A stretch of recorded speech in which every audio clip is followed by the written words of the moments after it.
रोम रोम भाइयों। ব্যাঙাদা আমার সঙ্গে আবার ব্যাক করেছে। ব্যাঙাদা বলো এবার কিছু। স্যার বলো না, বলো বলো। আজকে খুব ঠান্ডা পড়েছে। কি হয়েছে? ঠান্ডা। ঠান্ডা, তাহলে তুমি বেরিয়েছো কেন? বেরোবো না। হ্যাঁ, তোমার ওয়েট কত শরীরে? আমার হচ্ছে 5 কিলো। হ্যাঁ, আর ব্যাঙাদার ওয়েটটা হলো আবার তুমিও 25 কেজি। এরকম যদি দেখো নোটটা, দেখো খালি নোট। হ্যাঁ, ব্যাংকে বলতে প্রত্যেক পয়সা ব্যাংকে দেয়। ব্যাঙাদার ব্যাংকটা দেখাবে না তো? 10 টাকা হবে না?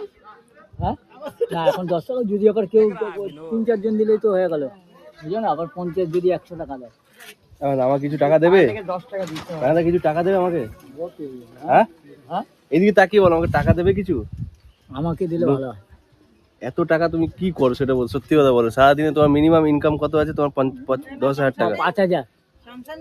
হ্যাঁ, না, কিচ্ছু নেই। বা খরচা কোথায়? কোনো খরচা নেই। তুমি জানো কোথায় কোথা থেকে ইনকাম? হাওয়াই চলে। 3টে বাড়ি ভাড়া দেওয়া, মানে কত 17 না 18,000 টাকা ভাড়া আছে। সবাই মিথ্যা কথা বলছি আমি? নিজের যে হাসছে দেখো, এবার সামনে বলি আমি এই জিনিসটা।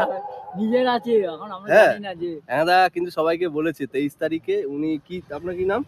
নির্মল বোস। নির্মল বোস আর সুভাষচন্দ্র বোসে বলেছে আমি আত্মীয়, ঠিক আছে? তাই উপলক্ষে আমাদেরকে 23 তারিখে 23শে জানুয়ারি, ঠিক আছে, 2026-এ আমাদেরকে এখানে সবাইকে খাওয়ানো হবে। মানে একটা এবার করে কি খাওয়াবে সেটা বলেনি এখনো, কিন্তু নকুলদানা, সাসপেন্স। একটা করে নকুলদানা। দেখেছো এই যে